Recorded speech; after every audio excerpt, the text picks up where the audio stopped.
What's up and welcome back, fellow Siege spectators and players. We're back. It's the final day here on Challenger Series. One goes to playoffs and one goes the F home. Run, this is going to be a huge game right now. That's right, the final round of the Challenger Series Swiss stage. There are 6 teams left total out of the 16 that started. 6 left, and only 3 can move on. We're going to find out which one of those 3 it is going to be today. All best of 3s are happening simultaneously, so unfortunately we can't cover all of them, but I think that we've got probably the best game in the list. 2 good teams. We're expecting the Fury of Frogs, honestly, to do a number on LATAM's Last Hope. So this could be the more competitive game. So let's take a look at it real quick, my friend. Imperium of Man taking on Rush Z Esports. That is the Fisher College roster.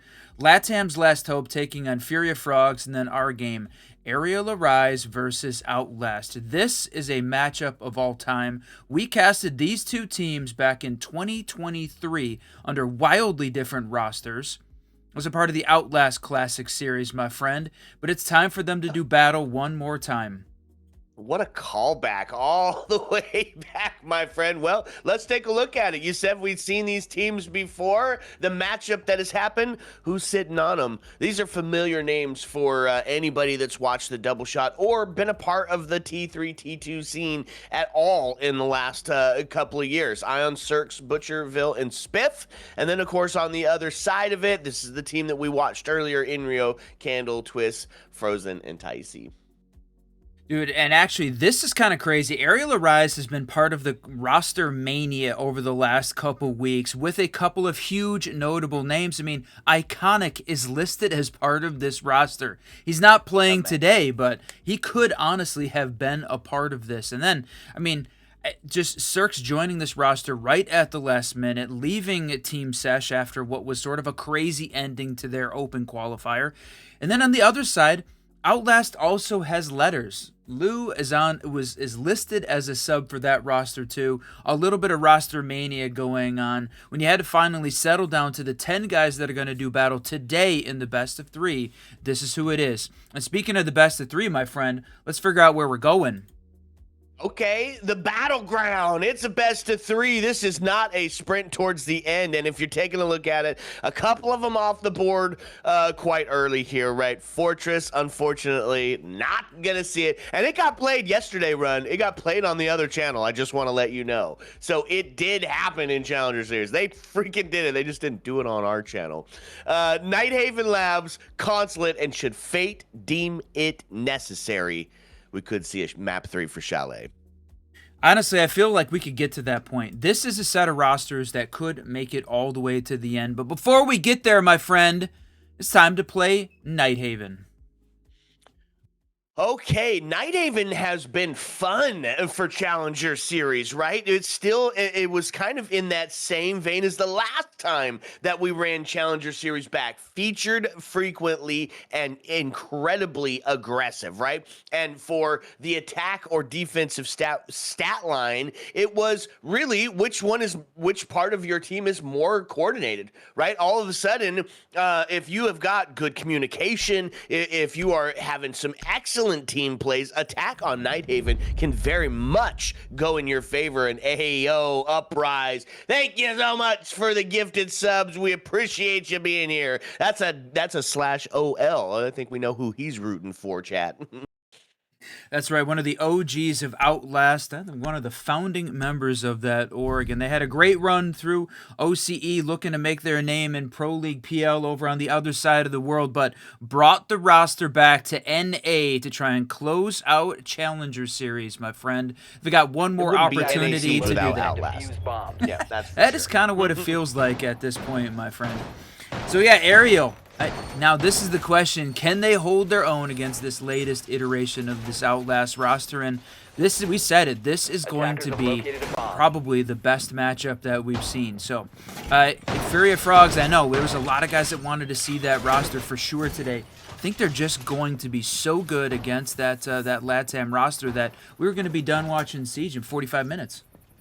Yeah, and now that you've said it. You've probably 10 seconds cast or remaining. cursed it into oblivion, and that's going to take all 15 of all 3 of them to get it done. But probably that's how it should have went on paper is, yeah, a bit of a blowout probably. First one to get started here, and they're going to go into some absolute slowdown here, Mr. Run. I like seeing the Thorn come out for this. You're coupling it with the Fenrir. Really just going to make sure that you can't even get close to sight on this one. Yeah, they've got this thing sort of on lockdown. But then the other change up here on the trap side with Spit bringing out the Thorn, a new addition to the defensive rosters recently because of how good she has been. And then Ella, I don't know that she's really considered part of the trap op stage, but certainly can be that person. So open up this wall pretty quickly. 40 seconds to get the main wall open, despite having the the denial pieces in play. And look at this, they're going to make it very difficult to search to hold on to that warehouse using the long range destruction there from holy hell, I dropped her name, Ella's sister, Zofia. You did it, nailed it. Look how fast they've got these, both of these walls opened up with the Maverick. I mean, just really insanely quick work here. Now it's time for Twitch to get in and start getting rid of some of this extension util. They're looking for the Fenrirs. They're looking for those Thorn traps, and that's going to be one of those Fenrir gadgets off the board. And yeah, you said it. It is Thorn with a shoddy in hand. You know, can be considered tech. We've been seeing that. Reaper being the Reaper shotgun combo being utilized so well on the other side of it. The CZ's a little tough, but it can be good. Oh. Pistol Pop's gonna see one. Butcher's gonna take Ticey off the board, and that's gonna be Twitch gone. Man advantage now into the hands of Arial Rise as they start to, as Outlast starts to make their way up towards site here, and they're close, looking for maybe a little bit of a melee, maybe so. Oh man, Pistol Pop not gonna find it yet again. It's gonna see a bit of a change here as Twist finds one and gets handled. Bill's able to take Inrio off the ground, and now all of a sudden it's getting a little bit closer, and then it just falls apart. Spiff and Ion's able to take both of those. Frozen and I can't remember who was playing the Thorn, but that Blitz Thorn battle at the entrance from Electrical into site was honestly intense, and the Observer was on there for a decent chunk of that map because of how close it was. Right, he is trying as hard as he can to get the Blitz into sight, and Thorn is like, not today. And finally waits until he empties the clip, turns his back. Bandit Shoddy makes quick work of him, and Ariel Arise on defense after what looked like good entrance into the IT wall, good control over there on the electrical side, and really didn't even have a very spread out attack. It was mostly focused over on that side of the map, but I mean, it just all fell apart in the final seconds. Ariel Arise, solid defense as Outlast tried to be a little bit forceful on their first round of attack, and honestly, love it. That's the way to start it out, man. I like the pace at which it went, right? Is when you're bringing pace operators to the board, you got to make up for that somewhere else, because at the end round, yeah, it's going to get a little bit dicey. So they just pedal to the metal. They get in, they make some action. Unfortunately for them, this time, it didn't quite work out. Now, it's going to be a similar strat on the other side, Run. We've got the castle up on the board, so that extension up top, definitely in full force here. They didn't reinforce that hatch, so they've got a plan B and a way to get back down to site after that sufficient time torch has went down. Other than that, yeah, they're going to make sure that everything that you do is slowed down on this one. Now, one of the things I mentioned, I don't remember if we mentioned it at the setup, Ariel Arise was invited to the Swiss stage here. They're one of 2 teams, them and LATAM's Last Hope, that actually made it through. There were several other invites that sort of fell apart in the last seconds, but this is sort of a battle between the invited team and Outlast, the qualified team that made it here. The 2 separate paths, but look at this. Butcher was ready and waiting for it. They open up, almost allowing the Ram for Candle to get in. But then, just a quick swing there. Now, he's answered back in a big way, but that loses the vertical piece. And for a basement bomb site, I know they were expecting more out of Thorn. Does spot one out on the... Oh, look at that beautiful bit of teamwork there as Ticey's able to find him onto the solid snake cam, and then it's a pre-fire through the window. Almost nets them a kill. He gets the all clear. He's going to start pushing back up. I love this new operator.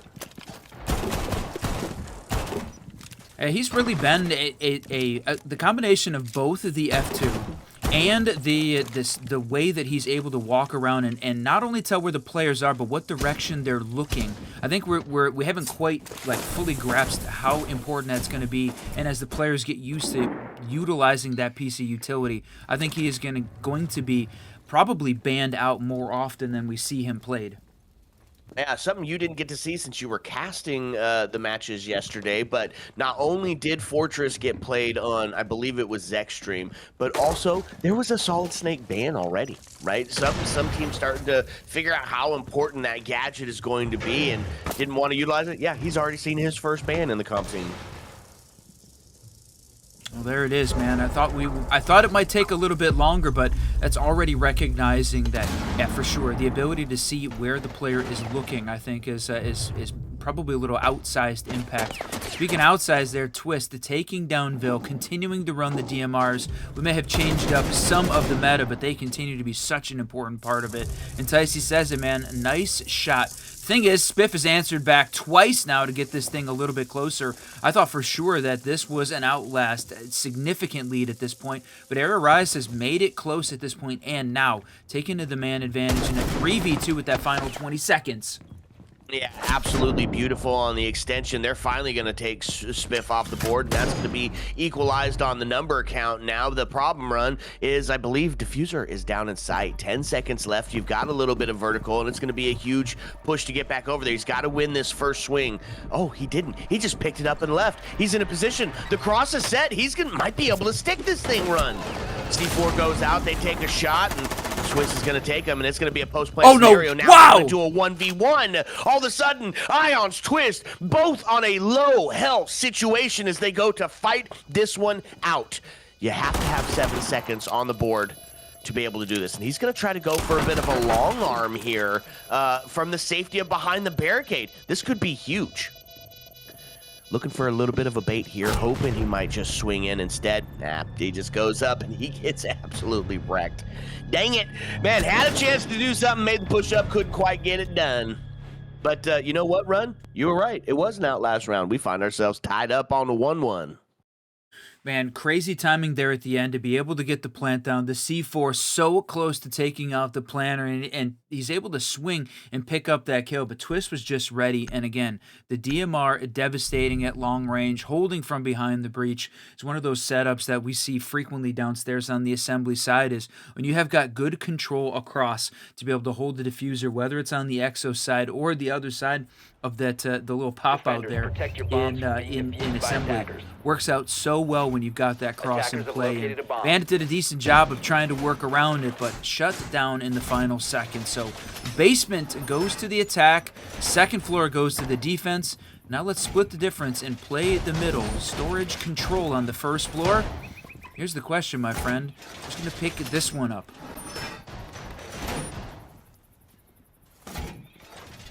Down to it. Well, I think the big change here, Run, is that they're going to lean into some of that intel this time, right? A little bit more information. Still sticking the extension up top, sans the castle this time. But you saw that they still had that. They still had the hatch opened up, so can have some quick movement. And this is that terse site play, right? You kind of keeping that routine going, so you can see vertical going both directions on this one, both above and below, specifically with those C4s in hand. You can see Pulse down there ready to make a statement right away, but they're going to put some pressure on them. Yeah, we've been seeing, I feel like Pulse has been an important part of the setup, so really to try and catch the attack off guard. He's almost sort of moved into that space that Capcan used to occupy when he had a C4. Framing out occasionally, not a substantial part of the defense, but when you wanted to catch the attack off guard, maybe run it once, make him check all the doors, all the windows. Pulse is sort of that same way, right? It hasn't been an every round defensive bot, but you catch them off guard one time and they're going to start to be watching carefully or start on those bottom floors to work on clearing up top. Ticey there finally picks up his first. He's not the first guy to go down, and again, they're not necessarily characteristic of where he's been. We talked about Ram, but the fact that Candle got taken down early and wasn't a significant part because of those boogie drones, I thought that was going to be a big part of what kept Outlast out of winning that previous round, but they won despite that. So now with Candle in the roster in a 5-man advantage right now, this one could go their way. Nice little full angle all the way up from the roof as they're looking down for it. And as the Candelas go off, Henrio's just going to get in sight, and they're going to pull that Challanger series, M80X strat right now. Take a little bit of space, get in and find the plant. The problem is they made the push up. Now they've got one to hold and one to do the diffusing. They could potentially bring this one back quick, except for you've got vertical you still got to deal with down below. They're sending down Search to try and be able to take care of it. He's going to find that kill, and now it's going to put you into a 2v2 still. Plenty of time left as you've got just over 10 seconds. They're going to get the down and now get a little bit closer. This is where they can pull this one back off.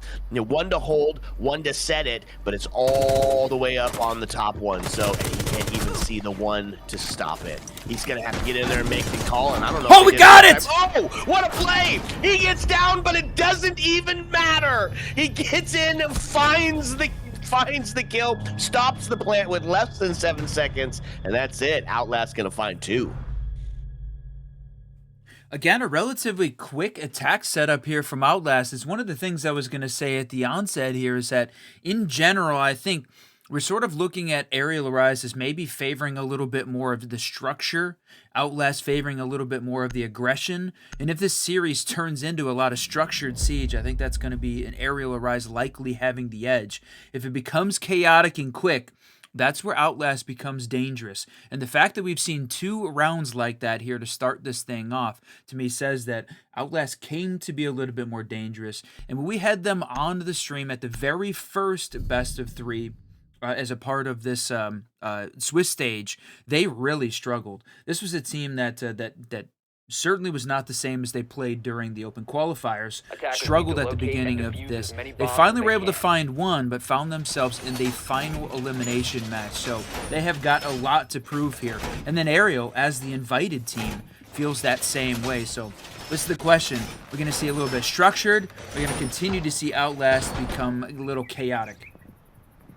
And speaking of Outlast, thank you so much for the gifted subs towards the channel. Hey, if you got a gifted sub, make sure that you say thank you and then enjoy those custom emotes, my friends. Thank you so much for the gifted subs. Run, that was a big round.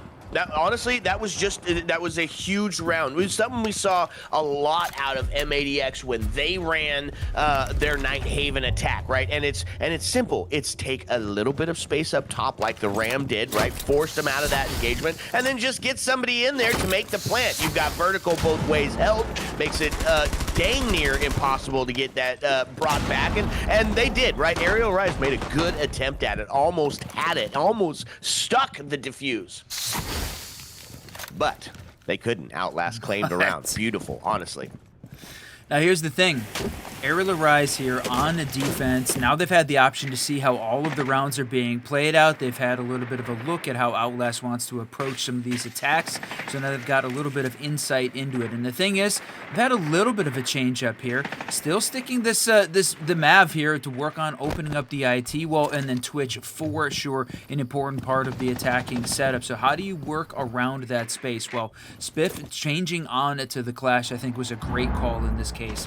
Right, even though Vil and Cirx continue to run those same ops, I think the change there onto Clash really works in their favor. And losing the Thorn, you know, she's obviously good. Was very difficult and a big part of the reason that Arial Rise won that first map. But you know, it's interesting. We're seeing Thorn bans in competitive play, man. Wild. 2026, and there's a Thorn ban. I'm with it, my friend. Butcher's going to find the first kill. Ticey gets his head ripped clean off, and that's going to be the Twitch gone. So, any of those Grismots, any of those Fenrirs that didn't get dealt with just yet, will be live and active for this one. Making the push up, they get the double down as Candle and Ions go back and forth. Frozen able to take Cirx off the board, and they're able to get Ions back up. That means that man advantage is going back into the hands of Arial Rise. And definitely, with a minute left, this starts to favor them, my friends. Now they just have to play on to the trade game. So the pressure going to be on Outlast here to perform on this one. They do get some movement onto the Clash. That's some fire. It's going to do some pretty decent damage, almost half health. But the big part is that forced them onto the other side. It forced some movement. They weren't able to capitalize, though. They take Twist off the board, and now it's man advantage by 2 to Arial Rise. The Clash using the shield there to be able to res ions was a significant part of this. That right there may have been the difference maker. The problem is Clash goes down. Frozen was there for it, but it is 30 seconds left. 3v2 scenario. Basically no util left. It's just one flash. No, nothing left now is Frozen in a 1v none. In a 1v none. Huge. Every bit of util is slowing down this attacking team, making it that much more difficult. And then in the end, they just had the numbers advantage run. They just held out for the trade game, and it worked well. And now it sees us tied up 2-2. Down to tank assembly for this next one. Looks like we might be extending one more time as the castle's on the board. Okay, so the only place we've seen Arial Rise be successful so far on this map is that second floor. Both times we've seen it, they won it. This time off the back of some good Clash play and being able to res their teammate and then just holding out long enough to be able to put the defenders in play, force Outlast to try and fight through the small doorways and windows. So they didn't really have a very spread out attack this time. No real pressure over from the fish stairs, so there was nothing to try and help push the Clash out of position over when she was close on side, and then really didn't have a lot of pressure either coming from the connector side. So it was very focused again on IT. So it almost felt a little bit too call it linear or maybe condensed at this point. So to me, that's the big question. We're going to see them spread this thing out a little bit to put a little bit more pressure on Arial Rise around now. They've already won the basement before. It was off that great plant downstairs with the hold coming through the assembly side. So can they pull off a bit of that magic again? Spiff this time switching onto the Denari, and we saw some great Denari play yesterday, and I'm interested to see where are the trip connectors going to go. Interesting piece of the puzzle there, right? Those trip connectors. While on the surface, not especially devastating, but you put in the right position, not just gives you the debuff, not just slows you down, not just gives a little damage, but also controls where your drones are allowed to push in and out. This is a big move here out of Spiff. We'll see if it pays off. I'm kind of curious to see where he got those set down at, but here we go, Run. Look at this. Tycee's already in. He's already got Solid Snake looking for some activity up here on the top floor. We said it earlier, he's been struggling a little bit at this point to sort of get ready. Part of this reason he's on the entry was taking some of those early shots and losing the gun battles early on. This time, you said it, in early, and he's got the F2 in hand. So can he use this extra intel that the Solid Snake brings along to give him that little bit of an advantage? And he's obviously going to be putting himself in some uncomfortable positions as he's trying to hunt down these defenders. But look at this upstairs. You can hear the trip connector going off. They have blocked the top of the warehouse door, and Vil works off of that intel, takes down Twist, and they lose the Lion, a big piece of this roam clear opportunity.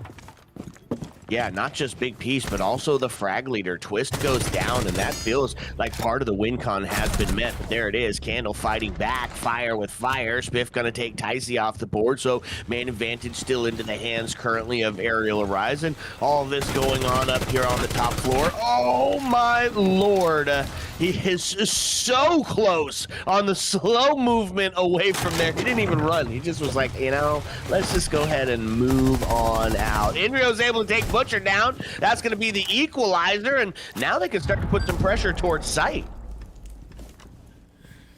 Man, what a great ping's coming out there, but you're taking some shots through the floor. That was almost a significant advantage there for the attack, but you said it. 3-3 tied up, 45 seconds left, and again, we're getting into this one is not one of those quick executes. They have slowed this thing down. Ariel's done a good job of not throwing bodies at the situation and not throwing anything away either. So now they've only got 1 or 2 downstairs in the basement. Spiff is on the first floor looking to see if he can cause a little chaos, but no, he takes a long shot with a good hold from the attack for the final 20 execute. That's a tough one, but they still got the potential to hang it out here and play off the trade game. Ion's good for 2 as the double rings out, and now it's going to be up to Inrio. Only seeing 1 kill thus far. 9 seconds. He's got to double his kill count. Diffuser's cold. He goes for the swing, but it's going to be a tough one. Shoot, pivot, shoot, and not enough time. Finds one, but just not even going to let the swing go from the other side. Huge play.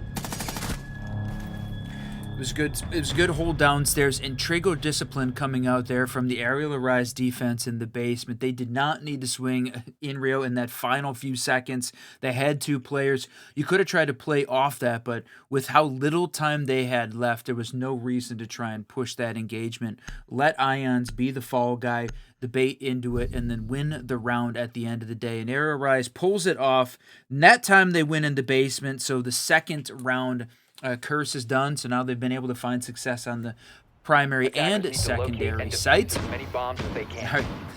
Aya says, I didn't mean to do that, picking up a double.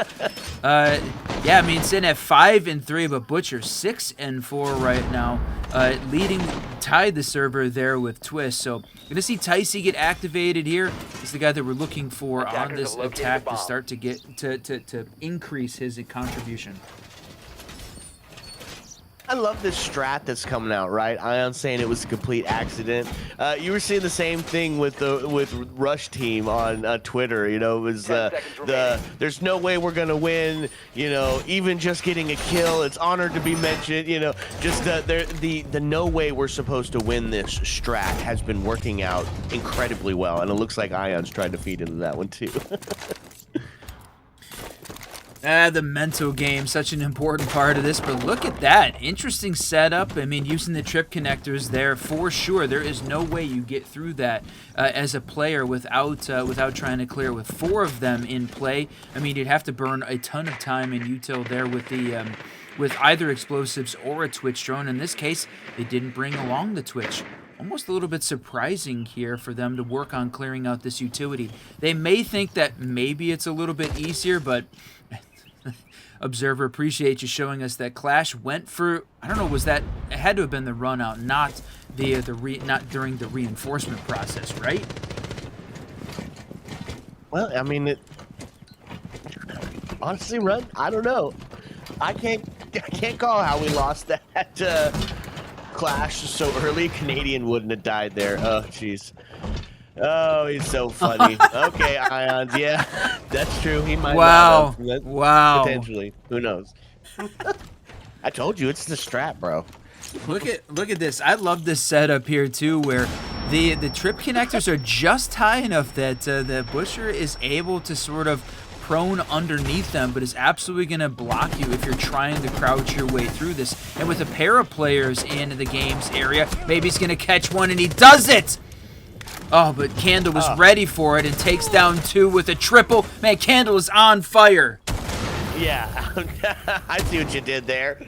Oh, the candle is lit, my friends, as he finds himself 3 to claim the frag leader position here for Outlast. Twist gonna clean it up with the DMR, but yeah, attack on NightHaven looking pretty dang good right now. Tied up 3-3 at this point, and you know what, they went, that was a kitchen cafeteria side, right? So what was not surprising about that? The defense lost. Now, for sure, losing the Clash in the first 10 seconds of the match upstairs outside the building isn't the way that you want to see that one go down.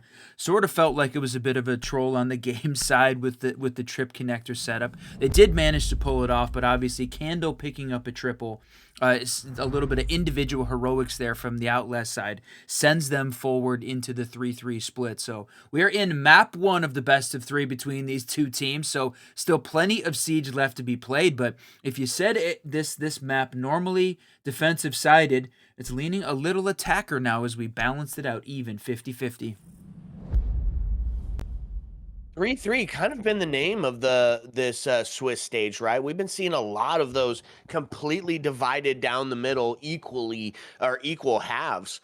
And I like it. Now look at this. We're going on to the Outlast side, and they're going to go Tersh site first, friend. They're down to storage and control. They want to get this one out of the way. Either well, I guess it's one of 2 minds here, right? They either want to get it out of the way, or they're cooking up something special. Attackers need to locate and defuse as many bombs. It is definitely an interesting strategy here, right? You play the weaker site here to start, and you know, maybe hope you can catch this attacking team off guard, because for sure, you prep. The setup is that you're expecting in your mind that they're going to start on the second floor. That's the normal progression. Whether it's in ranked or in comp, it's very unusual to not see NightHaven second floor play to start this thing off, just like Border. So a little bit of mental warfare coming out here from the Outlast side, whether it's in all chat or in site selection. Yeah, game theory in action. Okay, so for the defense, looks like it is an investment into the vertical game here, but at this point, it's all up onto the second floor. Nobody down and isolated underneath playing for the C4, at least just yet in this. You do see that Twist has moved back down, Ticey's moved back down, and he might be the one to start to head down there, right? He's got the C4 and the intel, so he could potentially be seeing that rotate down towards the basement, and already they're going to do a little bit of damage. Yep, there it is. Twist off the board. Ella gets caught slacking, put sleeping. That's going to be a man advantage over to Arial Rise quite early. Oh, she goes to peek. Was it jaywalking or spawn peeking? I think this was spawn peeking, and Vil punished Twist for it. So he's sitting at 7, 5, and 3. Was the frag leader over on the Outlast side, tied with Candle after that huge 3K. But I think losing Twist, losing the Ella, she got a little bit of the active utility here too. That if she had, I don't know whether or not she had all the Grismonts deployed in this case, but otherwise they are stuck in her pocket, unable to be used at this point, and it gives the Arial Rise attack a little bit of a boost here to start this thing off. And now you got to play down a man early, so still a big focus upstairs on the second floor. Got Candle holding on to this warehouse side, and they're going to need to make sure they clear off all the second floor if they're really going to be able to have a shot at getting this plant down, because we saw in the previous match when we were on round 3, Outlast picked up that round as the attack. They had vertical control to make it work. Oh, what a play. Search is able to take one off the board as the flash rings out. A little bit of team play in place. And now look at this. Lurk coming up the backside, but Ions is ready for it. Frozen gets ripped down, and all of a sudden, Arial Rise finds himself in a great position to take the scoreline advantage here. Just over 60 to get it done now. And also looks like C4 is either pre-placed or potentially depleted already. Still 2 smoke canisters. They can stall it out. Couple of kills here to get it equalized. Could see this one start to come back into their favor, especially as the time ticks down, but it's a tall order run, especially as they start going for the vertical plays here.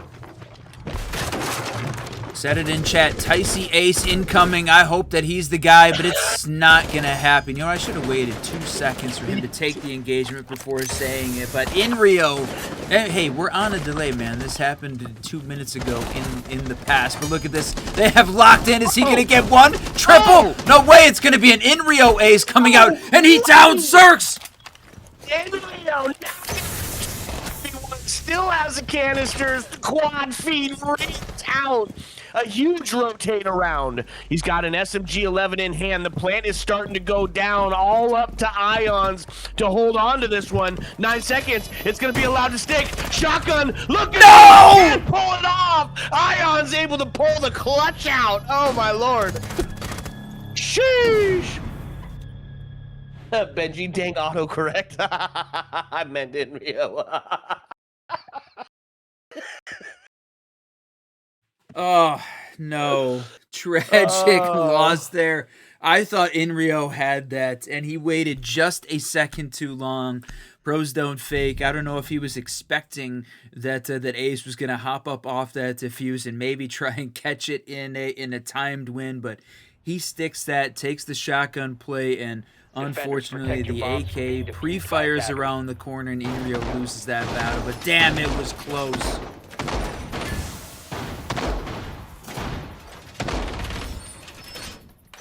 Yeesh. Attackers have discovered the location of a bomb. Man, what a play.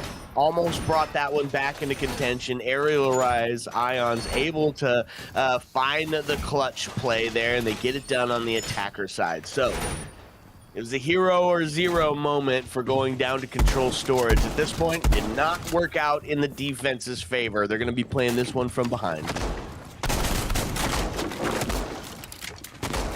All right, 3-3 split, though. That's where we've been. That's where it looks like we're going to stay at this point. There's a little bit of back and forth, but again, No surprise there. It was the tertiary site. The attackers find the win. That's sort of what we expected.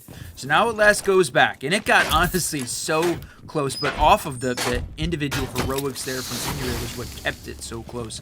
That was for sure an attacker win. Unless Arial absolutely clutches that in an insane way. So that to me says, okay, attacker win. Now go back to the standard strat. Play this second floor like you normally would and lock in. Mirror's still available here because they banned out the Cade and the Bandit as the alternatives this time around. So going to try and mirror trick that main breach and then going to make it a little bit difficult to work around. The Ace tries to open this thing up. Mirror canceled out one of the Ace charges. He still's got one left though to try and get this wall fully open.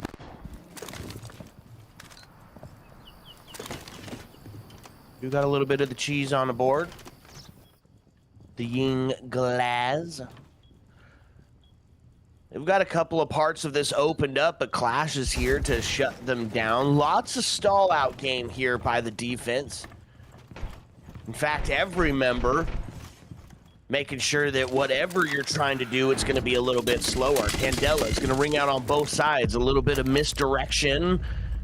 A little bit of deception as they start to make their push in. Clash, going to be targeted by the Deimos. Inrios, with a Vector, able to take Spiff off the board. Defense finds their first. Takes that scoreline advantage. Shield v shield! The second one goes down. Yeah, that's right. Electricity, though, going to make it a little bit tougher. And Ticey on the flank is going to be able to find that kill. It's all going to be up to Vil, but honestly, Run, looking like Outlast is tying this one right back up. Defense upstairs on the second floor, but honestly, it was just a good play here to try and catch this. They made a push in quickly. Outlast was able to work around that, respond, and then Frozen on the Clash this time, stayed alive. A little bit of shield v shield play there, and now is just going to be in the way, messing with Vil as he's the last guy left alive in Ticey. We said he was the guy that needed to be there, that needed to step up, right place, right time to hold this one down, my friend. Locked in 4-4, and now we are tied up. No surprises on that one, right? We expect the defense to win the top floor. We expect them to probably win tank assembly as well. But the fact that it's going back and forth, yeah, not a shocker to me. All right, downstairs to the basement. Outlast picking up that 2F win, and so now a little bit of back and forth. We expect they're going to go on the offensive here, but Arial Rise, you know, they had a little bit of this, we said they were probably going to win if they played a little bit more structured siege. I think they've also got the ability to go a little crazy. And for those that don't know, right, I think most of this roster was part of the team that won Element 6 as part of SOS, with the exception of Packer, who moved on to Foot Locker's Finest after what I think was a brief stint on JJ & Co. Very, very brief. But then also, you know, Spiff was a part of that Alex roster that made it all the way to the top 4 in the Spoy Contender Series. So they have all been there, done that, on the server and on land. So any of these guys can get this done for sure. So it is a back and forth battle. Again, best of 3 if you're just joining us. Welcome in, everyone. This is the final Swiss stage game here for the Challanger series. This is a win or go home scenario we've been saying for so long, for the past several weeks, that it wasn't an elimination game yet. Well, guess what? This is it. Elimination today. Yeah, you said it. Go big or it's the proverbial bus ride home, my friend. Nobody wants that. Not at this end stage. Not with everything on the line. Folks, this is the path to pro. This is the gateway to greatness. This is your chance to fulfill the dream and send yourself to Pro League. It is all on the line, and you got to get through this one first. They got a bit of an extension going on. Ticey onto the castle here. They've got some area denial to slow it down, but mostly just sitting into the hands of the Goyos. So a little bit of time to torch out here. Intel to be involved, and of course anticipating maybe a little bit of shield play. Twist goes back onto the Ella, looking for some of that Grismont, some of that Grismont disorientation action. Dokkaebi call goes out. I'm going to suss out a couple of these players up on the first floor. was gonna say, you take a look at where this this Outlast defense is. I mean, holding on to this basement side for most of this to start off with. They were holding on to the first floor positions, had not really had a significant extension upstairs to the second floor, with the exception this time of Ticey, who was playing over on the fish stairs. He sort of has that that play upstairs, and now as he's moved out of the way, Butcher can get back on the ram and try and clear out this space to gain all of this above site. So we know that the control side, the storage side, so important to have control to be able to plant downstairs in the basement. And with the fact that all of that is breachable 2 floors up, the attackers need to work all of it in order to gain sufficient control at this point. Right now, Ticey holding on it. There it is. Oh, I thought he picked it up, but it was Twist that takes down Cirx on the other side of the map. That dude looked crazy. Looked like a wanted bullet curved the corner, but of course, obviously was not the case. They find themselves a little bit of answer back, though. Candle and Cirx taken off the board in the trade.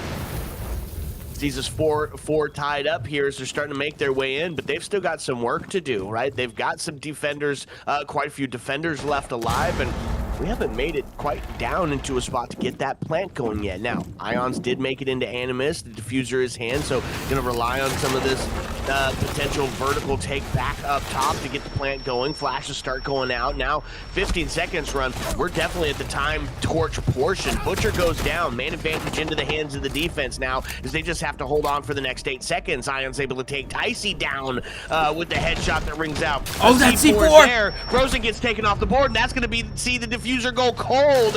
Outlast is going to win it. They torch the time completely in the slowdown process, and they're able to capitalize on a win. Now, we said they should win first or second.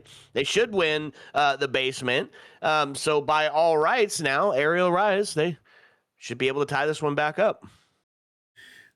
Man, perfectly played there downstairs in the basement. You said a little bit of time torch. They didn't have a super heavy extension upstairs on the second floor, so they were able to rotate back down from the first into the basement with that final 45 seconds, and just sort of gave Arial just enough room to breathe, enough room to try and push in and get the plant down. But then the Inrio, the Legacy C4, nails it from behind the tank side and shuts him down with not enough time to try and pick that thing back up and go for the plant once again. We said it likely that Outlast was going to pick up the primary, secondary bomb sites, and they're able to pull it off, pull into the lead at this point. Now, the advantage moves back here to the Arial Arise side. I'm going to see this this control storage one more time. And honestly, feels like this is one that they can win. They've shown a couple moments of brilliance. There's been some just, when somebody gets hot, they're carrying that momentum forward to win rounds. So this is all about, right, really feels like right now, who is picking up that initial momentum. Attackers have discovered the location of a bomb. Final bands ring out here, run. We did see shields on both sides, which means 2 iconic operators for the defense going to be left alive. Frozen onto the Mira, Candle onto the Azami, and then double up on Intel on the other side of it. Pulse on tech here, run. Shotgun Reaper in hand. Be playing down, at least for the moment, going to be the main anchor down on first. I forget we're on the first floor for this. They did it again. They went Turf side again. Well, yeah, I mean they won on the basement 2F, so it's time. That's all they had left, and they certainly aren't going to run the quad site. They're not like Arial Rise silly to play the quad site. Just kidding, just kidding. Shade, shade. All right, Inrio back. He's back on the storage side, and this is where he had his legendary play when they were on the attack. Or when they're on the defense back on round 7, and he's locked in this time with the pulse and just giving tons of intel away to his team. Arial Rise moving a little bit slower. Again, this sort of is what we talked about early on. We would expect Arial to play a little bit more structured siege, Outlast to be a little bit more crazy, and it feels like that's going to lend ourselves into some of these more late round executes as they work on being a little bit more methodical, clearing out the Outlast players and util across the board. Lots of intel here coming from the Pulse. Got a little bit of an idea of at least where the not where the push is coming from, as nobody's hooked up onto that window or down onto that first floor just yet. A couple of shots is going to see Valk down. Not confirmed on the kill just yet. Spiff able to take Candle off the board. So man advantage by 2 now. Sits into the hands of the attack. A C4 rings out. They're going to get out just in time. Not to see death there. Flashes is going to push him off Aqua, and then a quick kill. Butcher takes Frozen down. Another answer back as Vil is able to find Twist, and then all of a sudden it's up to Inrio, but it's a flawless round as Vil is good for the double. Huge play there at the end, and we said it, man. Tied up. First floor owned by Arial at this point, and we get into a 5-5 split here on round 10. Gonna go into the final 2, and this time again back to second floor basement as the option. So Outlast feels like they should be able to carry this into a 7-5. Did Arial learn enough during those early rounds to adapt around it and try and find some weaknesses in the Outlast defense? They're going to have to get it done without the clash this time, and that honestly feels like a huge boost there to Arial. They struggled to manage the clash. Now they don't have to worry about it this time. Feels like it should give them a little bit of an advantage going into this. Problem is they don't have the Blackbeard on their side, so they're going to run into. We're going to see a different shield in play. We're just going to go solid DMRs, at least showing the Twitch and the Glass here to kick things off.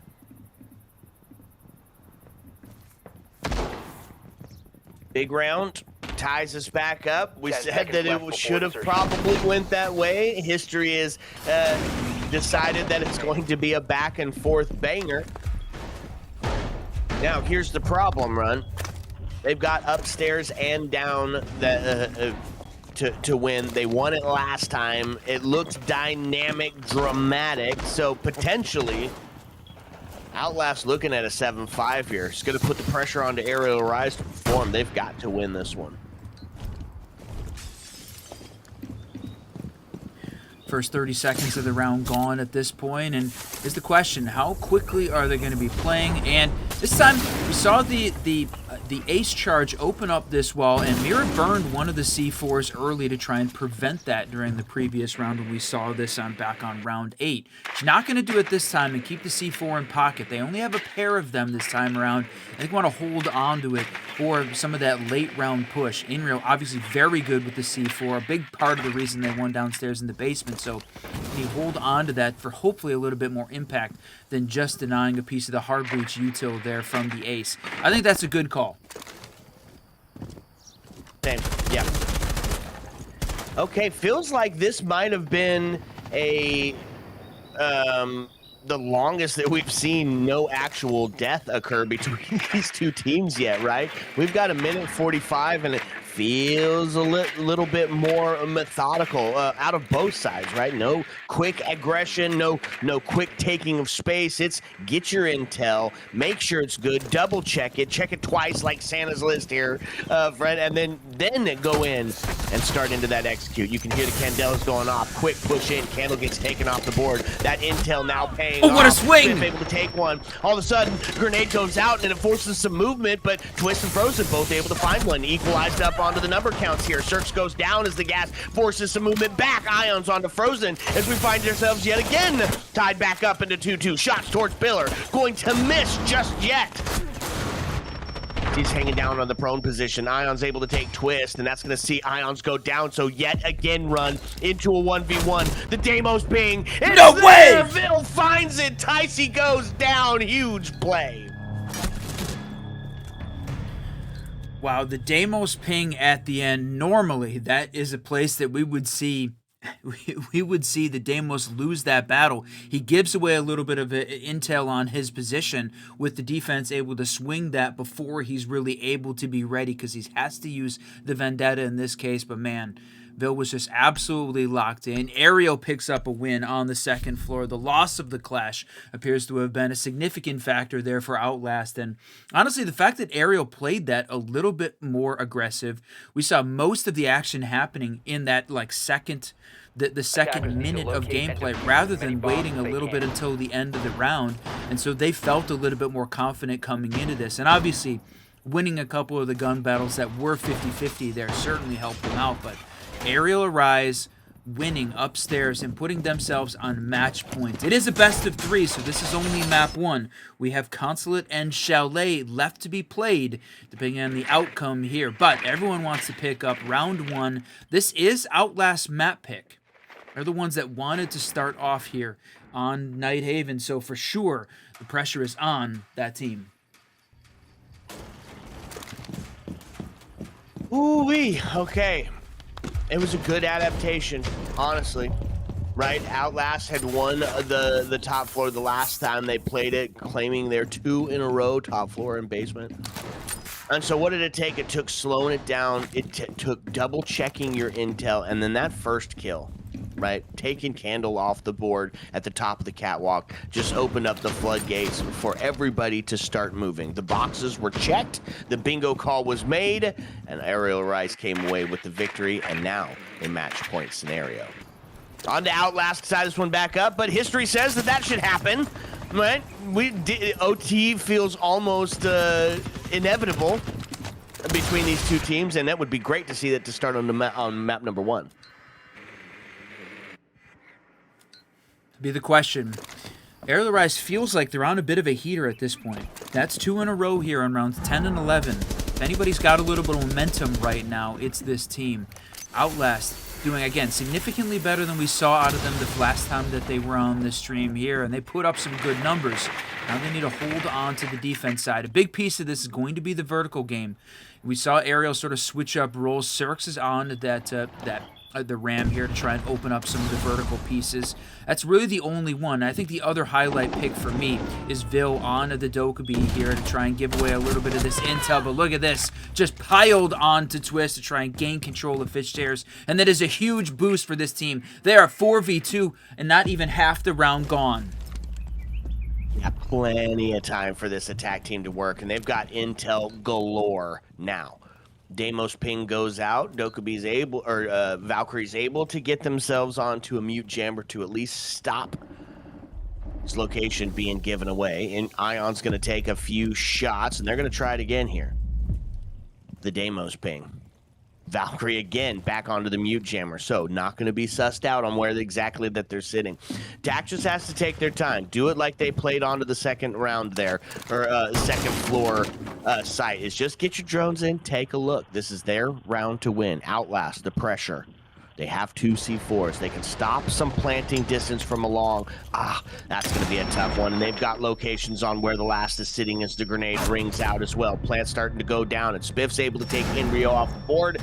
Arial Rise is going to claim that first map in this best of 3 brawl for it all. 7-5 victory there for Arial Rise, with Ions out on top here as they pull this one off. And man, this one was close, my friend. Outlast stayed competitive the entire time. This was not a blowout. Arial Rise won with a little bit of balanced fragging, especially across their top 3. This thing, my friend, came close down to the end. Obviously not enough, though. They just couldn't quite close out the late rounds. 3 in a row at the end of that map just showed that Arial had a little bit more staying power when it came down to it. 3-3 split. Outlast was in it all the way to the end, but Arial just a little bit better in that home stretch. So, going into Consulate, another map, a little bit different on the newer side, but still 3 full floors, lots of opportunity for action across the entire map. Both teams sort of felt comfortable with a little bit of extended roam, so I'm looking forward to this one.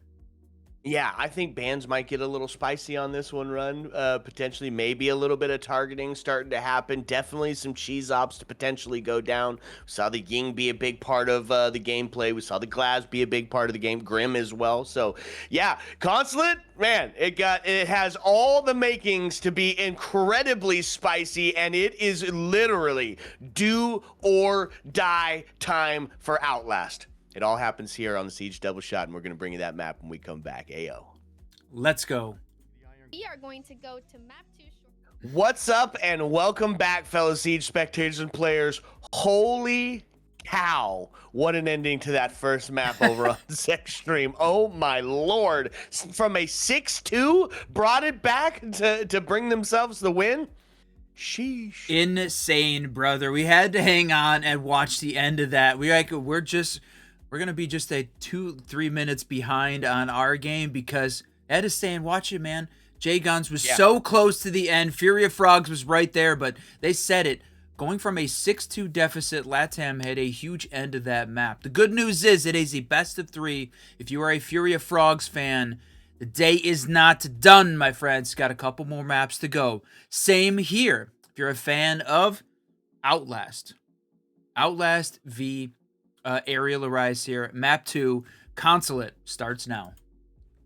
That's right. Okay, Consulate. We can see it play out kind of similarly to what we just watched, and not because it's like super similar on the map, but these two teams have really locked in how they like to play some of the bigger maps, right? And it's a lot of coordination. It's a lot of power of friendship moves. It's finding the isolation, getting that first entry, and then playing off the trade game for the rest of it. So here it is. It's Consulate already. First ban off the board, the smoke ban. Saw that yesterday a couple of times as we were watching, as I was watching you guys cast this run. That's a big pick. Yeah, I think Smoke is so good upstairs. Honestly, a little bit better than the Tachanka at holding down that space, which forces the defense into making that choice. Do they run the Tachanka upstairs and maybe play at a little bit of a deficit? Or, do you continue to run the Goy or switch up and maybe play one of the others? So this is it. They're gonna lean right into it, my friend. Tachanka and Goyo both gonna make the appearance with Cade not banned out. He's gonna be able to be on the board there. They take down the Solus as the alternative, and I think that means to me that that Arial Rise is looking to be a little bit more roam heavy and try and gain a little bit of space walking around and protect that late round plant denial. I feel like they can work around the Tachanka and to band out the ops to try to make the rest of that plant denial a little bit more difficult. And here's the question, right? We know that Castle got a little bit of a rework where now you can electrify those castle barricades. I wonder, because we're up here on the top, are we going to utilize these Cade Claws on the walls, or are we going to do a little castle barricade as well? Probably that admin site over, right? Keeping that wall closed, incredibly important to holding for the site over sort of play, but with it being mainly just a kind of a main wall that you're really looking at worrying about into sight, could see some of that castle barricade, Cade Claw. Be interesting. Yeah, it feels like I don't know that we've seen teams really utilize that at a high level, but there has definitely been some where it's like the castle is next to one of the reinforced walls, right? Maybe on the E-box side that they would try and run that. It's a little bit too separated, but looks like right now they've got one on the admin wall and one on that exterior breach, and you can see Ticey playing this tight spot again, holding on to the manager's office. This is a place we have seen the defense really hold up in, and honestly, he is really hold up here because, man, the castle barricade is in play. He is locked in. He's going to have to play admin no matter what. But Twist is ready to take down Ions, and man, we have seen this run out in so many games at this point. Man, the attacks are going to start to need to get ready for that run out because it is happening more often than not. Flashes ring out, both of them jump in. C4's gonna find one. Butcher goes down.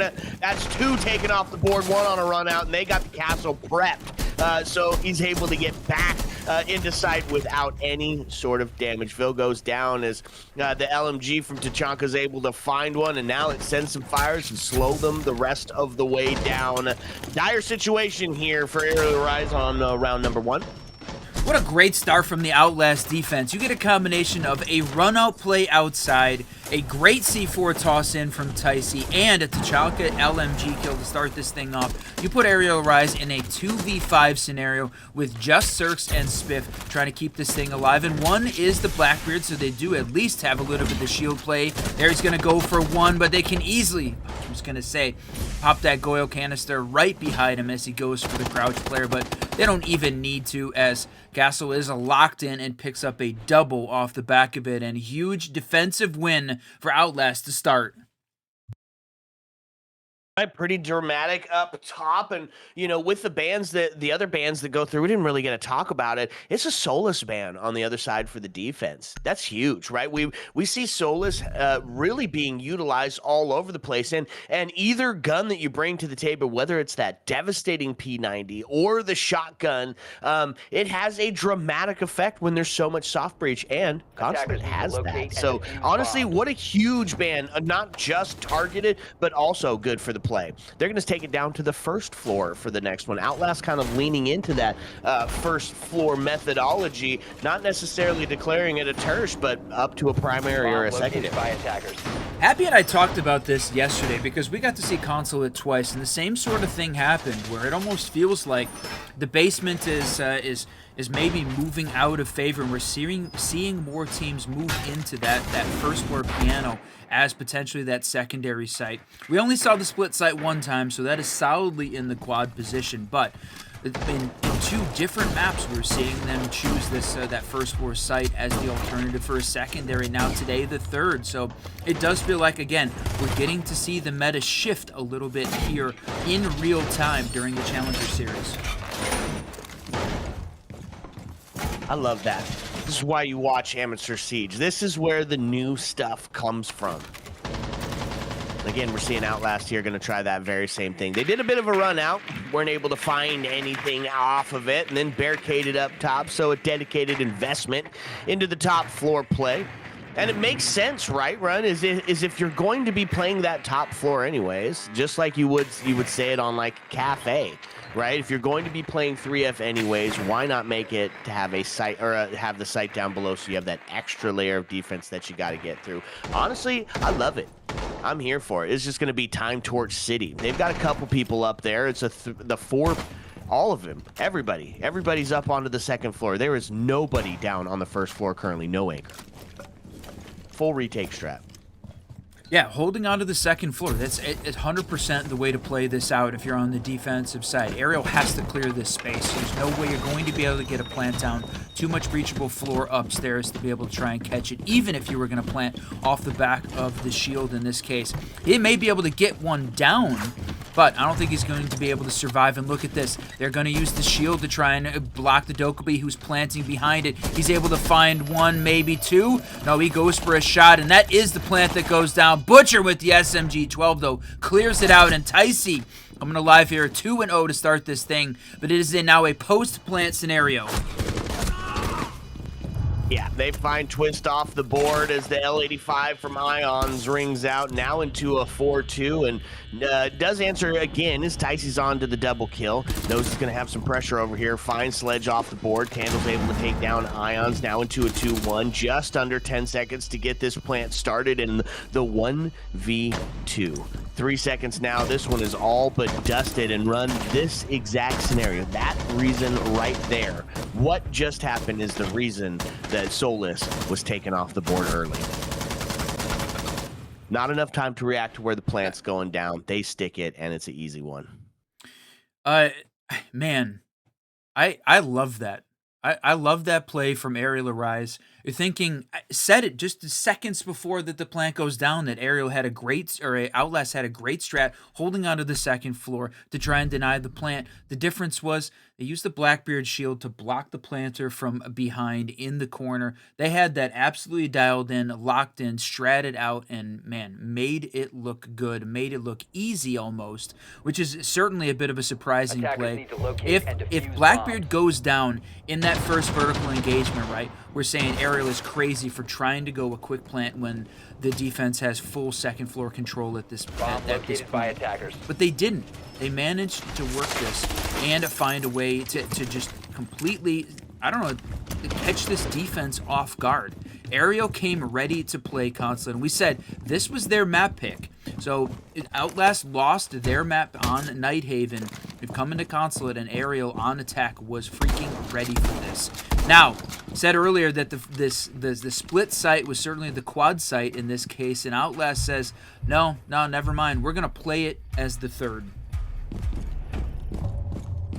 Okay, well, new strat inbound. You called it. defense, you said, doubled up on the intel. Look at this. Iana. They're going to get some intel on the other side of it. Iana being brought out. We saw a couple of troll bans really early on into the qual part for Challenger Series, where some of the good teams were banning Iana. But now it's actually being utilized. Now Butcher's going to make that a real thing. You know what's funny is too that you know, my notes on Consulate as we were coming into this, right? Key traits we see on Consulate over and over: heavy window pressure, spawn peaks in early fights, and then fast executes. And the fact that we've seen both of the teams excel at least one of these to start this thing off is the reason that this is going to be a competitive map. We've seen heavy window pressure and spawn peaks from Outlast on defense side, and then Arial rise with the fast execute in this play. Now, look at this.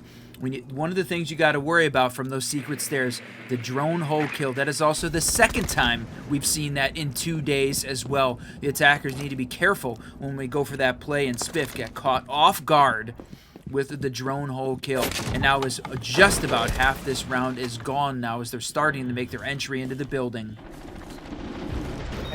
Huge, man. Death can just come from anywhere. Ticey's going to deliver one onto Butcher. Vil to answer back as the trade rings out. And when the dust settles, man advantage still sits into the hands of Outlast. This time, the defense only claiming it by one. Looking to take a quick swing with the Blackbeard. Not going to mount anything as he makes the scenic route down below. Lots of intel still being had by the Pulse. He's going to look to try to capitalize with some C4, but a late flank from Candle is going to take Ions down, and Outlast in a real good position to take the scoreline advantage here. Huge play here. And once again, the two main operators from the previous round, the Dokkaebi and the Blackbeard, were the key to getting that plant down. The last two left alive, but man, the slowdowns coming from these Malusi certainly making a bit of a problem here. And you know what? They have got themselves locked in as now they picked up a double. But Frozen wins that battle versus Cirques and leave Vil, one of the heroes of the previous maps, in a 1v3 with 3 and 1. He goes down, though, unable to try and carry that momentum forward, and the split site goes to the defense. All right, yeah, they take themselves a defensive win here, and it looked pretty good. So now we got to see that last ban that's going to come out, and how targeted can you get with this one, right? This is the first quarter of play is done. You have the defense and the attack have showed their hand, so to speak. Who loses it because of it? Clash taken off one, and Glaz taken off the other side of it. We didn't see a lot. To me, we didn't see a lot of Glaz making an outsized impact or adding a lot of value to the attack at this point. But you know, if they play a little bit more of the second floor, they want to hold some of those long angles. I can see where Glaz would be sort of, you know, a pain to deal with. But they're getting rid of a lot of the cheese ups there, right? The combination of the Blitz and the Glaz there. The only thing missing is maybe a Grim, but I think, you know, somebody said it in all chat early. Target banning the Deimos almost feels like that was intentional, especially with how good Deimos can be on this map. So what's the alternative? At least early on, Ion's showing the Grim or the Solid Snake. Both alternatives there to try and work around the Deimos and the Glaz, the cheese bands. Yeah, I like the Glaz taking off the board. Right, we've talked about the micro game that is the first quarter of the siege round, and maybe if you're not necessarily shown a Glaz, you're kind of waiting to bring that out in the end. And this time it's a preemptive strike. They just take him down. Cheese op gone. Dundada. Pulls himself off the Solid Snake. Ions, more of that util heavy, util friendly operator. Striker inbound. And try to, he's going to be the self-contained breaching unit on this iteration of his setup. He brought both can openers and the impact EMPs. So that split push going to be in practice here. Now, the thing we saw from the previous round upstairs on the second floor was the Aerial Rise had a little bit of trouble even really making it past the admin side. that combination of the reinforced wall with the Cade Claw on it and admin made it so they couldn't really gain any space. And then Ticey's epic C4 from tossing behind the manager's office door was a big part of why they carried an early man advantage. So he's locked into that same space, C4 in hand, ready for it. Castle barricade there from Candle to back him up and protect him if there's any of the pressure that comes from around. They've got the drones in hand. They know exactly where he's at. They know he's holding on to that same space again, and they're going to have to be careful. The problem is here, yeah, the nade getting ready to come in there from Cirx, but he should be able to avoid this. No way, the nade doesn't hit, and the flash doesn't work either. Tough sends out the C4, not as happy with the result this time, but he does make the rotate around to hold on to that break side push as the shield starts to mount a little bit of an attack here. The problem is once you get through this admin overtake, and it's eating up some time, Run, is then you still have to deal with the double area denial on the other side and potentially still even Castle Barricade slowing that process down. Blackbeard now with a little bit of intel. Grenade's going to force some movement back into the corner. He's going to live and be able to hold on to it. Butcher's able to find Frozen off the board. Man advantage into the hands of the attack as they make the swing. Equalized back, though, as Nomad goes down and a quick one rings You out. gotta be kidding me! To be unmoved, Run. A three-piece. He just reaches out and claims every single one of them, including the spearhead. Locked into the corner for this one. Huff now in a 1v4 situation as Vil tries to bring this one back. Ticey, absolutely insane. Butcher says that's going straight on the timeline up for a good reason. Crazy play from Ticey coming out here, and the rest of the team has just got to back him up. Outlast, a strong play on the second floor once again, and man, the admin oversight is just not working for them. Ticey has got their number, whether it's with the C4 or the SMG-12, locked in play. Found a little bit of success on that first floor, but since then, Arial's had a little bit of a struggle. So, is Outlast going to go back to that spot? Nah, just avoid it. Just gonna skip right past it this time. All the talk about the basement being the tertiary site gone, as Outlast says, we're not gonna give them the opportunity to try and run a quick plant on the piano side again. Attackers need to locate and defuse bombs. Oh, our chat's so funny. Lalo, watch for Twitter later, because I think that your quote there might just show back Bomb up at located some by point. attackers. Three-piece rings out. Just unmovable. Now down into the basement. We're going to bring some C4 action to the board, Run. Count them up. 1, 2, 3, 4. Sitting, ready. Vertical, we talked about being such a huge part of playing down here. This is going to help solve some of those issues. I love using that Goyo canister on the drone hold to try and control some of the flow of information as it gets in. Forces the drones to have to try and play yellow as the alternative, and Candle is there, not on the yellow, but on the map this time to be able to try and deny some of that intel and steal the drones away this time to make that just a little bit more difficult. So good combination. Mute and Mozzie there are just locking this team in, and oh no, that's unfortunate. Not quite far enough away to be able to deny Vil that entrance and taking away that intel with the Twitch. He's going to lose it, though, to the Mute Jammer, so at least some of the util does its job. And you might be thinking a 3-1 feels definite in the side of Outlast, but let's remember this is a defensive-sided map. Outlast has more to lose on this map than Arial Rise does, right? Arial Rise has claimed their first. Now on to, I believe, this is Outlast map pick. Wait. No, the reverse. They're on the defense. Yeah, this was Arial Rise's map pick, so they won Outlast map pick on NightHaven, and that's part of it, right? Even with Outlast coming in, and on a defensive-sided Consulate, they're thinking, all right, you pick up a 4-2, like they were not completely out of bounds yet at this point. If they end up in a 5-1 scenario, then Ariel's really on the back foot here. But you said it, more of the pressure is on the Outlast team here, and they need to do well. But Spiff answers back, and no way the plant going down right now. Now in a 2v4. Yeah, absolutely. Claim space, claim the man advantage, got it by 2, and now it's a retake down yellow stairs here for Ticey. He was the hero of the last one. He sits 8-2 currently, but there's the down onto him, and that was part of the win con met, and that's going to be Goyo Fires slowing this process down. Means you either got to wait it out or get yourself of a bit of a rotate in place. And in fact, they're going to try both of those. Pushed up onto the pillar, Ville's able to take Twist off the board. It's a big one here out of Ticey. He's going to look towards that vertical play, not going to find anything. Under 10 seconds left to find 3 kills. One of them's a shield. I'm going to say a good luck on that one. Butcher's able to pistol pop for a body drop. It was a good play. He almost got the vertical kill, just to, did a bunch of damage, not able to find it there at the end. And yeah, swinging onto the prone position on the spiral. So close, my friend. 3-2. Ariel's picked up their second, close to this straight split at this point. So it's a little back and forth at this point.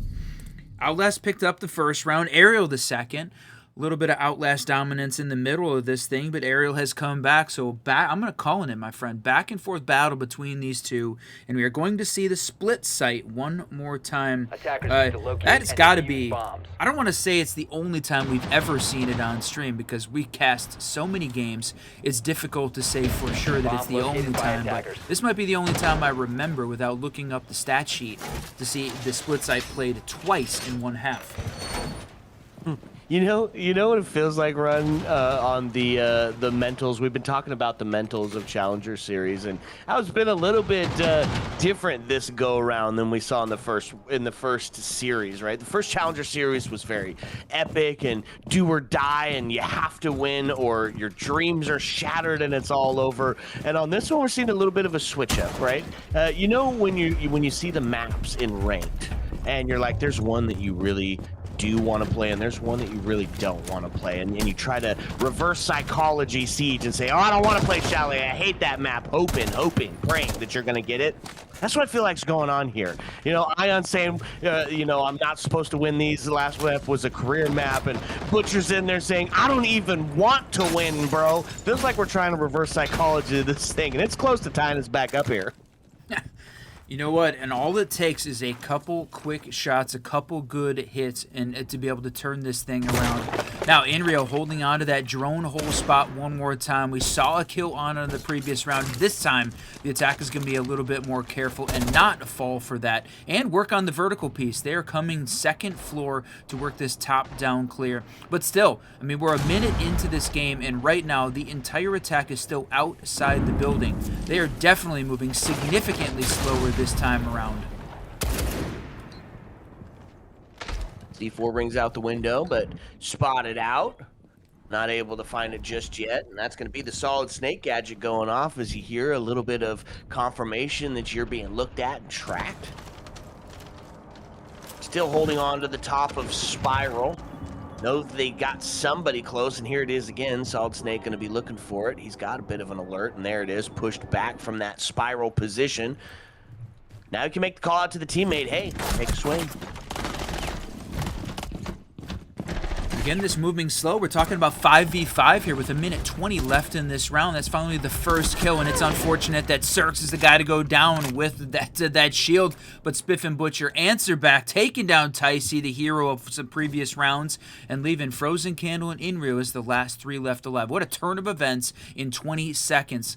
We're sitting there 10 stacked, and then 3 people die and put Outlast at a big disadvantage here. We on our way to a second 3-3 split unless the Outlast defense can clutch this thing up in the final 50 seconds. Yes, they have the man advantage. Yeah, they've got it by 2, but if they can hold on. Wow, man, it just is getting worse and worse as the last seconds going, right? As this is the attackers just checking all of the boxes, right? They know exactly where everybody's sitting at. They've made sure that they put themselves in a position with cut routes established. The plant starts to go down, and honestly, just a TED Talk out of the attack on this one. So that was 2 great attacks from the Arial Arise team, right? The first one we saw back on round 2 with the super quick plant downstairs with the Blackbeard and the Dokkaebi, with the Outlast team completely on the second floor, planted under their noses in a quick execute, and then all the way back on the 6th round with this good execute, a couple early picks, but then holding on to that first floor plant, and just good angles held throughout it. So Arial Arise had a couple of good attacks. Outlast had a couple great defenses, and that leaves us at a 3-3 split going into map 2. If you're just joining us, it's a best of 3 between these 2 teams. Arial Arise and Outlast forever locked in battle in the T2 arena, trying to find their way to the playoffs. The problem is only one team can move on. This is truly a do-or-die scenario. The loser of this best of 3 is out of Challenger Series until next year. No opportunity to move on and win that spot in Pro League. The winner moves on to the playoffs to join the other 7 teams already waiting for that double elimination bracket that's getting ready to start next week. Man, we're getting so close to picking our next people for Pro League. You can feel the Attackers tension. need to locate and defuse bombs. 3-3 on the split. In a normal situation, I would agree with you. Yeah, it does feel a little rough towards Outlast side, but kind of this is how Twist has been playing, right? The good teams, the really good teams are hitting their 3-3 half. It's split. It's adaptations, even in mid-round, who's bringing these things back. So could it be rough? Yeah, it could be a little rough for Outlast, but honestly, feels pretty on point with what we've been seeing. I think potential for overtime, yet again, is going to be pretty high here. Well, I love that trip connector setup that Spiff has got in play here. 3 separate lines blocking both the stairs, both of the drone holes, and any of that rotate through. That is forcing this Arial or this Outlast attack to try and deal with them specifically. They're going to need to use the Flores drones to try and get in. The problem is that it's going to be a little bit difficult. Look at this. Cirx is just taking an incredible aggressive approach here, shooting out the windows, and it's exactly what we talked about early on in this map. Right? It's one of the keys, specifically the Chalet. You're going to have this early entries, early fights, chaotic rounds, but avoid the heavy window pressure and the early spawn peaks to try and survive this map. Breach denial on board here. So at least we know for sure the wall will get opened up if Twist lives long enough to get inside. You're going to see the spearhead in, flashes start to ring out, putting pressure towards that printer side, the break room as well. They've got themselves in. Now they can sort of force Cirx back out of there as he heads over to the reception side. Talking about bans, Run, we've got a similar ban lineup on that defense. Solus again taken off the board. Goyo in that area denial as well. Butcher's able to find the first kill as Candle's flame gets snuffed. Man advantage into the defense now. Play on to the trade game. Continue their mental battle. Yeah, they sure are. Ticey now is going to work the Flores here to try and clear out some of this util, and they lose the Candle. You said it. It's going to not being able to have the flank control here, but I'm not sure that right now flank control is the piece that they're really worried about. The Arial Arise defense is very much locked into sight, holding the power positions, and Outlast attack is trying to make that transition over between that the main hallway and bending the split between the admin and the rest of the site. That first bit of engagement happening here at the top of Spiral. Smoke canister is going to stop that admin over push, and the self flash is going to slow this process down. Not able to make that swing up. There it is. Blackbeard getting active towards the hallway. Still stopped towards that gas. He's going to take a little bit of damage. Oh, he hits a trip connector. A little bit of a debuff in place for a few seconds as they look to get into this next engagement run. It's 36 seconds. Inrio's able to find one. Answered back. Oh, it's a trade! Take Ticey down. Man advantage still into the hands of the defenses. All they have to do is play off the trade game. Inrio with Ions with a shotgun in hand takes down Inrio. Now it's all up to Ace, but it's all for naught as Spiff's able to take him down.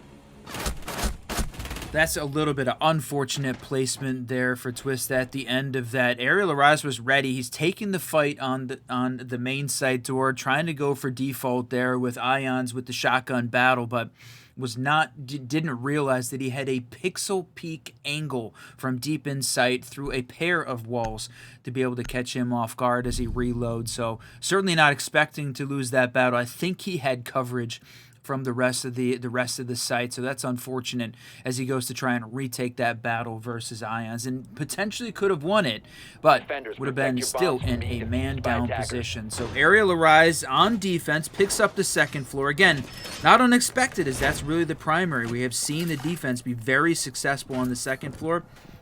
The attack has not won second floor site yet in this game. Okay. Well, the stats don't lie. Attackers have located the bomb. But for the bands, though, Run leaves an important operator on the board for this basement play. Somebody you get to see too often here on Consulate. Ion's bringing the mirror out. That'll add a pretty tough layer of defense to get through, or maybe 5 even seconds force you to remaining. bring in an operator. 2 seconds left. They're not going to lock in a Twitch for this one, Attackers so getting this one done the objective is to old-fashioned defuse way. A little bit of vertical play, I think.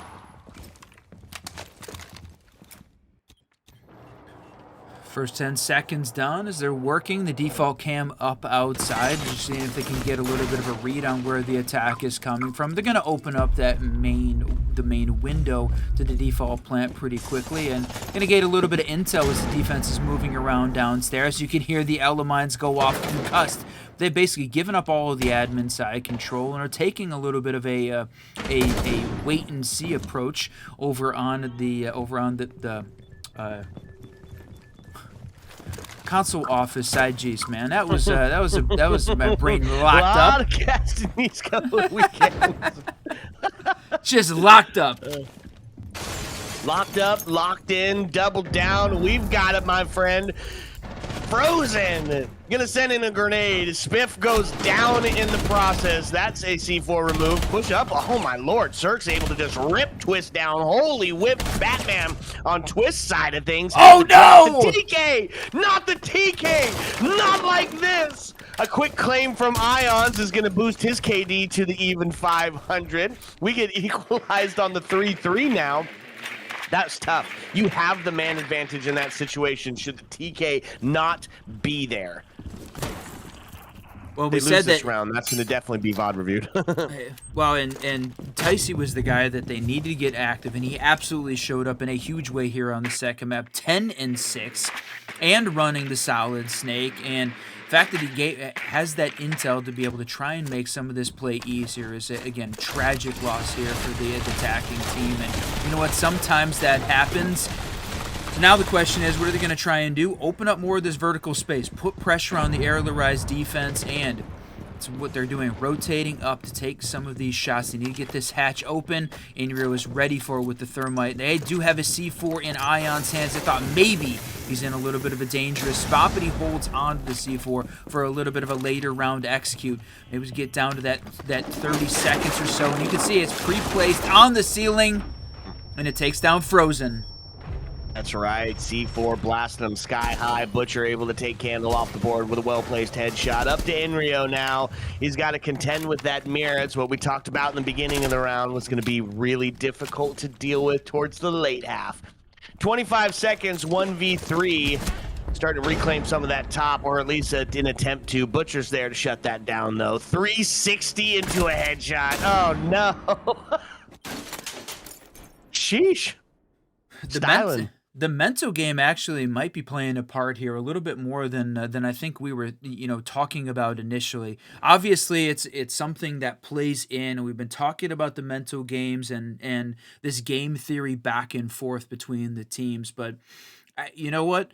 Outlast is a team that has made it this far. They've made it all the way to Swiss in the Challenger Series, looking to try and make their mark. And to come so close at the end of this, the fact that we are in the do or die, win or go home scenario right now is a tough piece. Somebody has to lose this game, and they need to lock in right now because all of the pressure is on this team. Certainly as Arial is carrying a little bit of the mental energy going forward. So I love that they've taken the time out here. They've lost 4 in a row, and they're just about to enter into the end of the third quarter.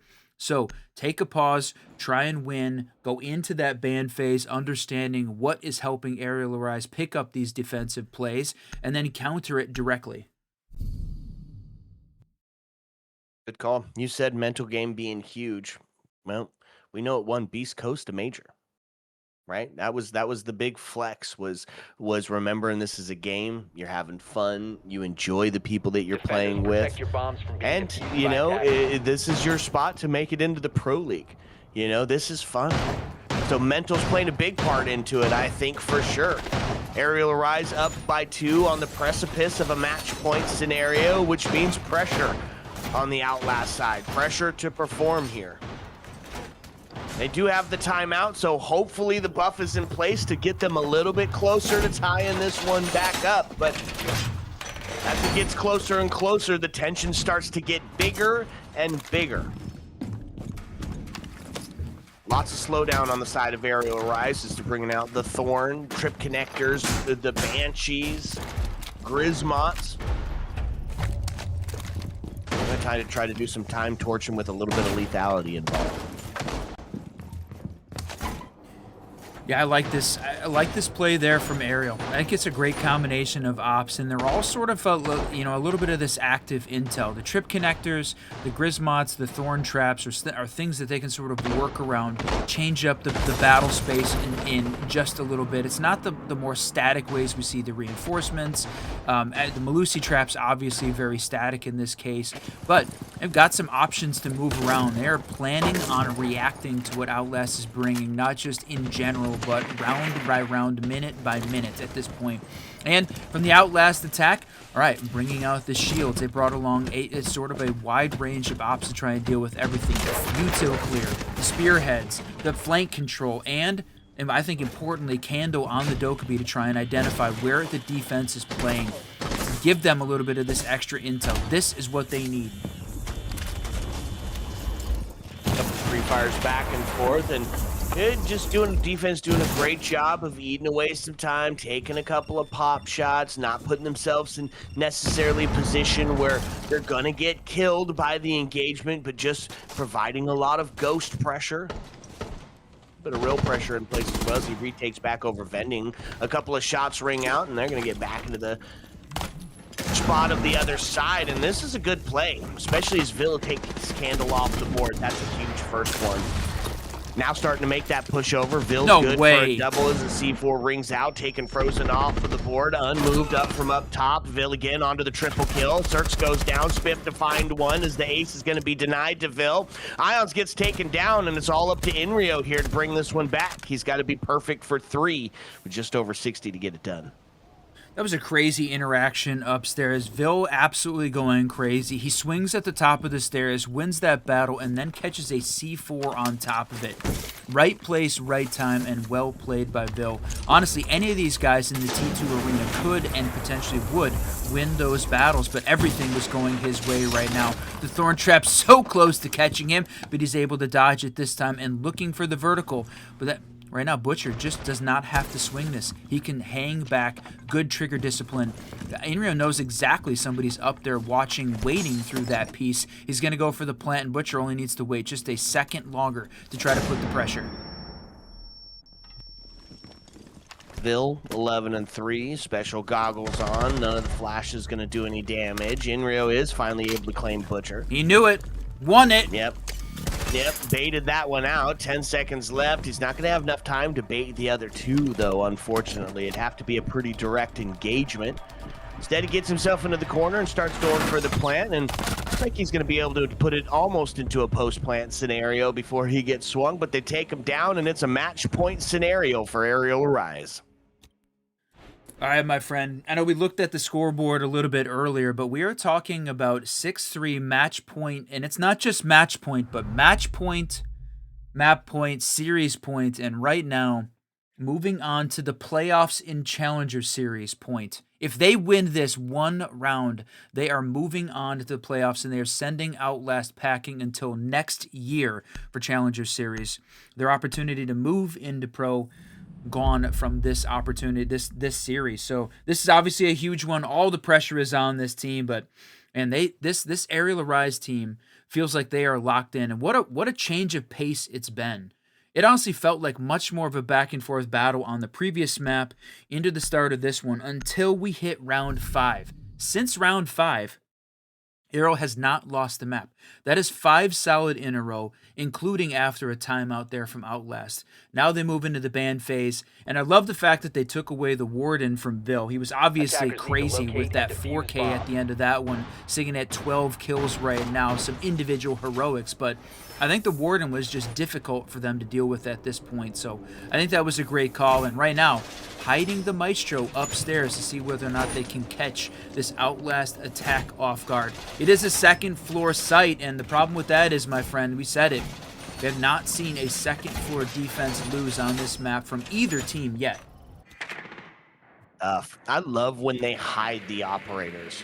I think that's such a fun strat, right? And depending on who it is, can really catch you off guard. Man, a Maestro not being realized until it's too late could spell disaster, especially because Arial Rise has done a wonderful job at just absolutely torching time, right? Not taking unnecessary engagements, providing a ton of ghost pressure, and just slowing down a bunch of util as a third layer of defense in that one.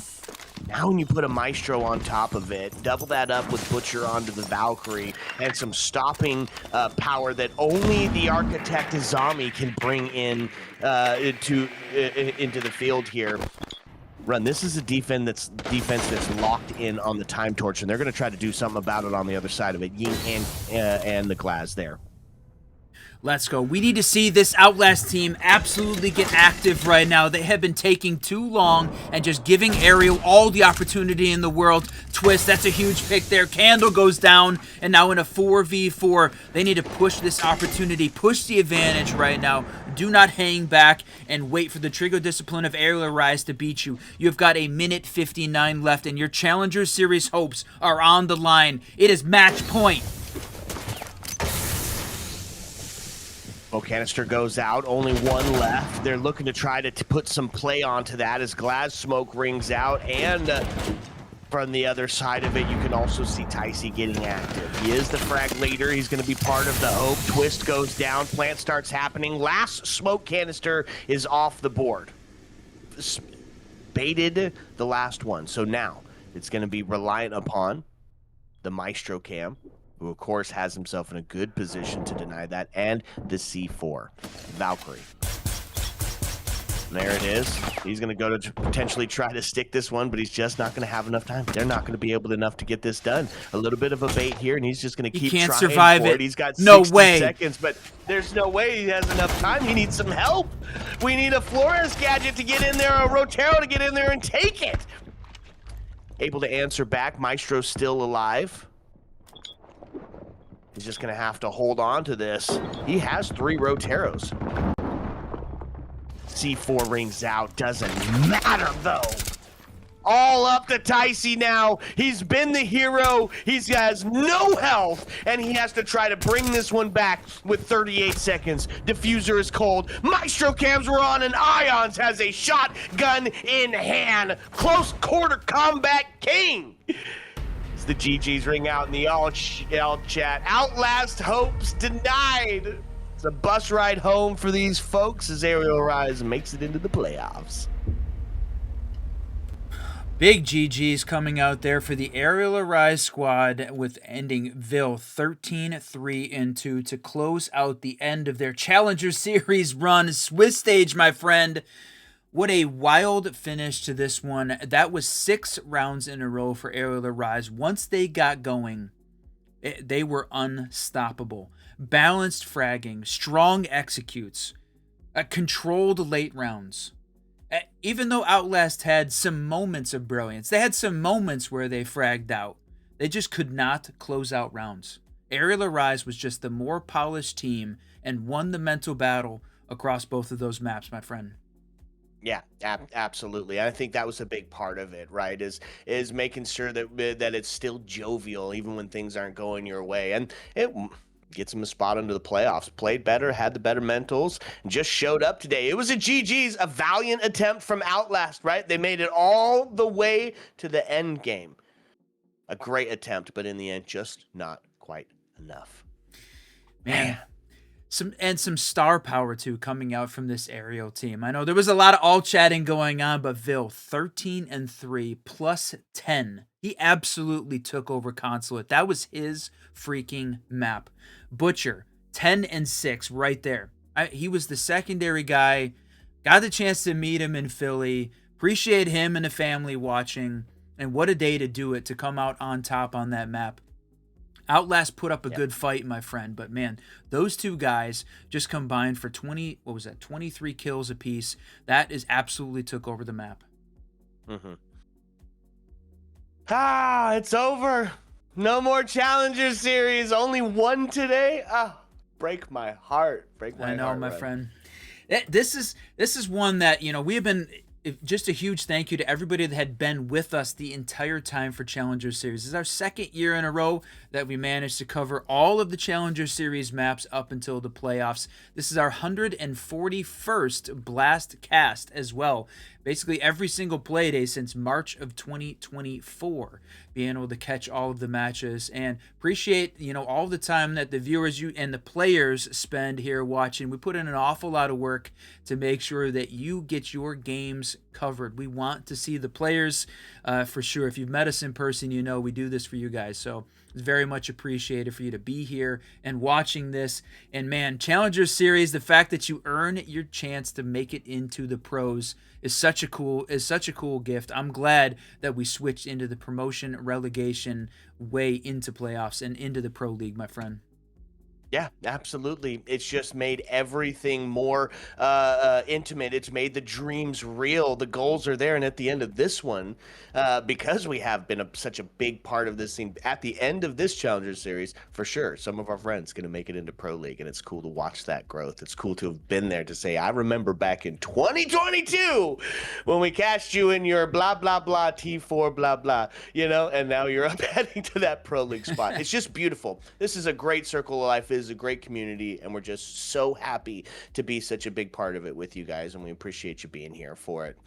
If you want some more of it, there's plenty of places that can happen, right? Go check us out on Twitter. I'm at glitter_whiskey. He's at racingengr, and together we are the Siege Double Shot, your one-stop shop for everything T4 through T1. We're here to show it to you. If you want to play a little bit, we're bad at the game, but we love playing it anyways. Join us at discord.gg/doubleshot and get in there. We're in there all the time, playing all kinds of games. Siege, obviously, Rocket League, we've delved into a little bit with the casting and the playing, and of course, Run, being the Fortnite demon that he is. We also make some epic runs towards that one as well. So plenty of places to do that. Make sure that you show some love and support to all the casters and the observers and the producers who are part of Challenger Series up to this point. We love you, but we have reached the dreaded part of the evening where we must, alas, bid you adieu. So as the lights start to dim and the jukebox starts to sing closing time, as always, my friends, you don't have to go home. But you can't stay here. Ayo. Let's go.